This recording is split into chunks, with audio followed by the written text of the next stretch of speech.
All right, here we go, everyone. Lesson 11. Woohoo! Our final Mavericks lesson. So, we are going today talk about drama and ELA together. And lots of the ideas are from these two books. This book is not about drama and learning through drama, as well as mixed with some of my own ideas about how to integrate drama and ELA together. Okay, so let's talk about why I'm even talking about bringing drama and ELA together. There are so many dramatic elements that go hand in hand with our ELA outcomes. So, when we are talking about story, we're talking about character, we're talking about story arc, we're talking about setting and plot and descriptive words, it absolutely lends itself to also then bringing in dramatic elements. Also, you may not know that there is actually a drama curriculum, an Alberta Education drama curriculum. It looks like the other curriculum guides. It, unfortunately, in elementary school, it just, for some reason, does not get taught. Even though it is a mandated Alberta education curriculum. And so if you can do a little bit in your ELA class, then at least those kids who sort of thrive on that medium of understanding ELA concepts will have a better chance of understanding them in your actual ELA time. So basically, there is the philosophy, just like every other curriculum guide, and then you can see that it's focused on play. Okay, it's focused on play. Then it goes into dramatic play, structured play, dramatic forms of expression, and then you're going to see some of the things that we are going to work on. We're going to work on choral speech. We're going to look a little bit at storytelling. We've already looked at puppetry. We're going to look at choric drama, readers, theater, and then some of the other ones start to get really specific into drama. So we're going to leave those, but you certainly are welcome to integrate all of those into your ELA time. Okay, so oh, look, there's a slide on what we're going to cover. So choral speech, dramatization through role playing, readers, theater, storytelling, and we've already done puppetry as a maverick. So let's now jump in to dramatization through role playing. So these next several slides are quite text heavy, because I wanted you to be able to have these as a resource all in one compiled area versus you having to flip through all of the books. So apologize, it's text heavy, but hopefully it will give you, or it will serve as a resource for you for the future if you want to come back to these ideas. So there are some really great role-playing ideas that I'm going to introduce to you here that will really show you if students understand character, setting, plot, if they're comprehending, getting the idea that these are absolutely connected to all these ELA outcomes that we've been doing. They have to be able to comprehend the story in order to actually do some of these role playing. So if they're not comprehending, you will know right away through these role playing exercises. Role playing will actually also lead naturally to writing down the story afterwards, or writing the book report, or writing the paragraph. But what they have done is they've already engaged with it in an oral way and in a kinesthetic way. So when they go to write the story, it's simply then writing the story versus doing all that creation as they're writing. They've already created and they've already engaged with the story. Okay. So let's have a look at what is role-playing. So role-playing is participants project themselves into a fictitious situation and assume attitudes that are not necessarily their own. The role-play develops as the participants solve or work through the dilemma or the issue. So they jump into the shoes of the character. Hopefully they develop empathy and insight and deep learning. It's a form of both emotional and moral education. Right? So they get a chance to jump into some of these character shoes in a really kind of deep way. And hopefully through that all that social emotional learning that we talk about around with students, empathy, perspective, hopefully that will develop. Okay, so a specific definition of role play is the ability to step into another character's shoes through make-believe. By adopting a role, students can step into the past or the future and travel to any location. That's the cool thing about this. They can deal with issues on emotional, moral, and intellectual levels. They can play familiar and unfamiliar roles in known or unknown settings. They can grapple with problems, deal with success and failure, and in the knowledge that it is only make-believe, right? So they can be a character of like an axe murderer, or they could be a character of Mother Teresa. And they can gain a real sense of that character without, luckily, not being an ex-murderer, nor having to actually be Mother Teresa. But they can sort of, they can jump into that character. Then you can see how, when they go to write about that character, how they'll just have such a much more robust idea of how that character would react, what that character would say, how that character would interact. Okay, so that's some of the bases of role playing.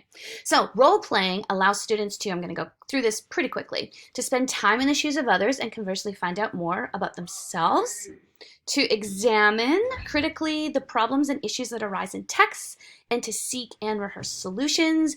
They become more aware of cross-cultural relationships, identity, and the power inherent in the words of language.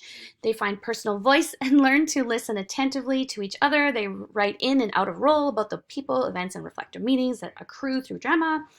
They begin to use information and knowledge gained through reading and research. They make plays together, and they share with trusted others the plays they have developed in groups through the ensemble process. So you can see there's just so many great things about introducing role playing.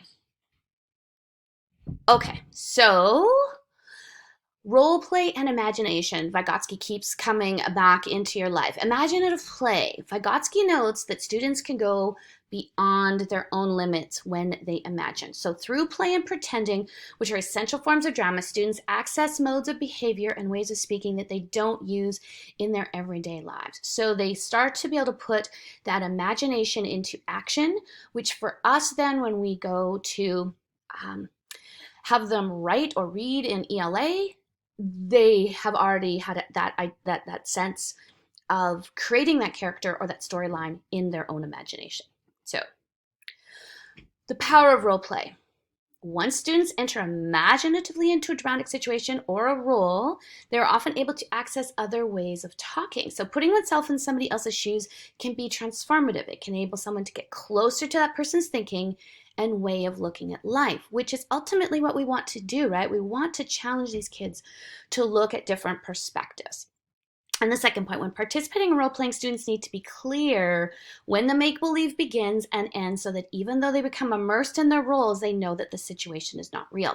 So if they are playing an axe murderer, you want to make sure that they know that the axe murderer mentality perspective ends at 10:45, right? And you probably wouldn't introduce axe murderers to elementary students, but it's kind of a fun example in there. Okay, so they kind of have to know that, boom, there's an endpoint to this. Okay, so if we're looking specifically at ELA, an ELA concept of understanding character, which is a huge part of our ELA time, students are never asked to act a part, rather they are asked to assume a role in the situation being developed through drama. Theater skills are not required. What is required is a student's belief in their roles and the ability to place themselves in the shoes of another. So they don't act like another, they really try to get into the shoes of that other person, into the headspace, into the perspective of that other person. Because this drama is low threat, students are never put under too much pressure. The whole group can become involved at whatever level they feel capable of participating. So this does not mean you go and you have a big show in the gym and you invite parents and you sell tickets and all those kind of things, even though I love that, all that kind of stuff. This is what you are doing in your ELA class with your kids around character. And that's where it ends. But in doing so, they get to really sink deep into the character. Okay, so the role play, I'm going to now go through some role play examples. So I put the following slides of role play examples that are suited for elementary ELA classrooms. And I've seen lots of these happening. And so Hopefully, if you try them, they will be as successful as what I have seen out there in elementary classrooms. So I've used your Harry Potter books and characters as exemplars. I was trying to think of characters that we all might be able to relate to. So I hope you at least have a sense of who those characters are and hope you can relate to these texts. So here we go. Hot seating. I'm going to quickly go through these slides so that we can get to the examples. So used to explore the motivations of any real or fictitious character, works well across curricular subjects. So if you have a really a crazy character in your social studies unit that you wanted to dive into a little bit more, you could hot seat it. You could hot seat this character. So you can also be used to help actors develop confidence in their character roles during rehearsals. So the process is one person playing the character physically sits on a chair at the front of the room. Students are then encouraged to ask questions. They can begin with simple facts and move on to more personal areas of the character, not the student, right? So you can begin by having students work in pairs. That provides some comfort so that if the child doesn't know the answer from the character point of view, they aren't going, don't know, so that their partner can help out. So for example, you could hot seat Snape and Dumbledore. So then you could have, okay, Snape, how are you doing today? How's the dark arts going? That kind of a thing. And then you ask questions around the last 3 books or movies about Snape and maybe why he did things that he did, why he hates Harry Potter, those kind of things. So again, the student that is answering those questions, who is on the hot seat, has to have a really pretty good depth of understanding of the character. So again, amazing way to do some character development. Telephone conversations. Children naturally mime phone conversations, and we can use this in drama to represent and explore different views. So conversations can be one-sided between the student and an imaginary character, so they can be talking to an imaginary character that's not there, obviously, or among 2 actual students. So allow students to focus on the content of what is said. So the process can be used at any point where characters need to converse or solve a problem. You don't need to have an actual phone. This can easily be mimed, right?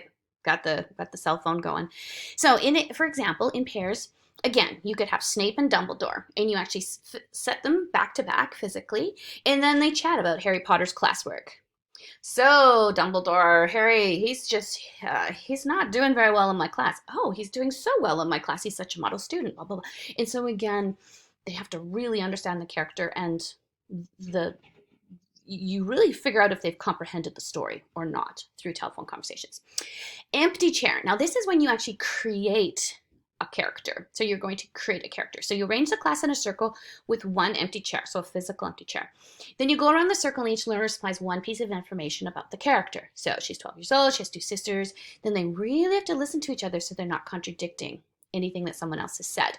So it's a really good way for them to, again, dive into a group character that then they could use for a group writing project later on. Whenever he's contributed, you ask for a volunteer to sit on the chair, and then they actually become that character. So they have to have listened to everything. You might want to write a few notes on the board as they go, because that's a lot. You know, if you have a class of 25, that's a lot. You may only allow 10 of your kids to give ideas so that there's not so much information. But again, great character development. Conducting a dialogue. So you conduct a dialogue in a role. So here's some suggested scenarios. So principal and student, student skipping class, parent and child, Mr. Curfew, best friends, boss and employee, parent and child, siblings. So then the students explore scenarios, each taking on one of the roles. Then they might switch roles, and they're encouraged to find different strategies for working out the situation. So instead of just yelling and denying, maybe they actually listen to the other character's reasoning. Instead of becoming defensive, a character might plead his or her case. So again, you can start to see all these different ways of looking at a scenario. Suddenly, it's not just one. It's like, oh, bing, bing, bing, bing, bing, bing, bing. All these cool ideas. Okay, thought tracking. This is a quick-fire strategy enabling children to verbally express their understanding of characters and situations without the need for any kind of rehearsal. So there's no big rehearsal, no costumes, no lights, those kind of things. Explore that when you tap them on the shoulder, you would like them to speak the thoughts or feelings of their character aloud. So to begin with, this might be a word or two, but we'll use sentences once they're comfortable. So again, here's the example. So they pick a spot in the room and they strike a pose like Harry Potter or Snape or Dumbledore. So they strike a pose, an actual physical pose, whatever you want them to do, whatever they think epitomizes that character. So then if they're tapped, they need to speak the thoughts and feelings of the character in that particular part of the story. So again, really showing comprehension, really showing have they followed the plot? Have they followed, do they know the setting? Do they know where they are in the story arc? So again, just some really maverick kind of ways to see about comprehension without writing stuff down or worksheets. Role on the wall. So enable students to pool their ideas and develop understanding of character, whether real or fictional. So basically you get a life-size outline of a body drawn on a sheet of paper, words or phrases describing the character written directly on the drawing, or they can be attached with sticky notes. Conclude physical appearance, family location, occupation, personality, blah, blah, blah. Okay, in there. To flesh out details, students can develop backgrounds for the character. So if they're developing a character, this might be a good way for them to actually physically see what the character. You can also just use the head of the character, not really the head of the character. A tracing of the head of the character would be better. You want to keep your job for more than a year, and you can also be used to help actors understand the character better if they were going to do any kind of acting, then particular roles with this. Okay, meetings. This provides a way of debating big subjects and seeing issues from different points of view. So this is a full class discussion. Group can be divided in a circle or in a row, depending on the type of meeting. Students can be divided in a collective role or take on roles of individual characters. They may divide into smaller groups to represent different factions, such as workers, villagers. The meeting can take place in a village hall or might be a street rally. Those are, again, just some examples.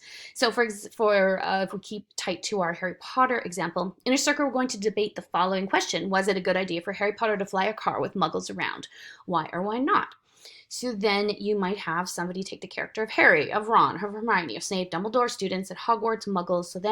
So this is where your differentiation comes in. So if you know that you have a child that maybe doesn't really actually understand the character of Harry, don't make that kid be Harry.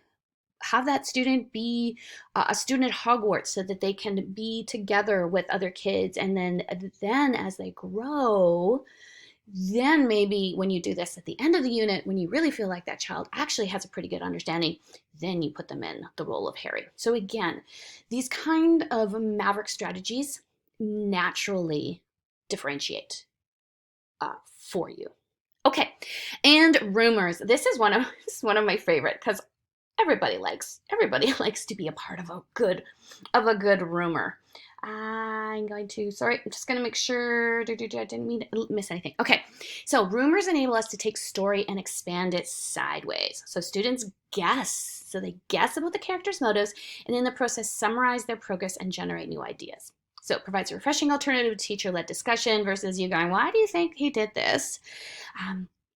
You can do a rumor role play, giving students the opportunity to communicate their understanding in a playful way. The activity needs just long enough for each student to move around the space to mingle and gossip to a few others.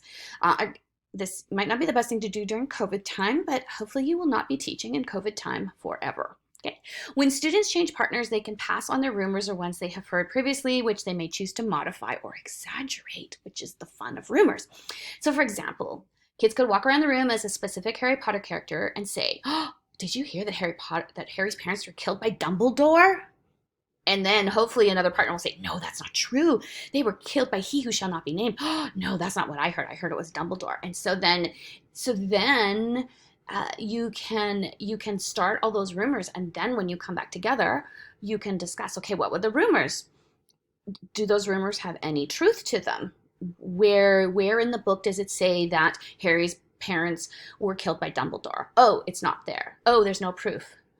Although it doesn't seem like we need proof right now. Oh, no more renting. No renting. Okay, so again, just kind of a fun maverick type way of getting the kids to really dive deep into all of those essential parts of character, story, of setting, of plot. Okay. I'm going to stop it there. I'm going to do storytelling in a separate video so that if you want to ever come back to this, you don't have to listen to so long of my YouTube clips. All right, awesome. Take care.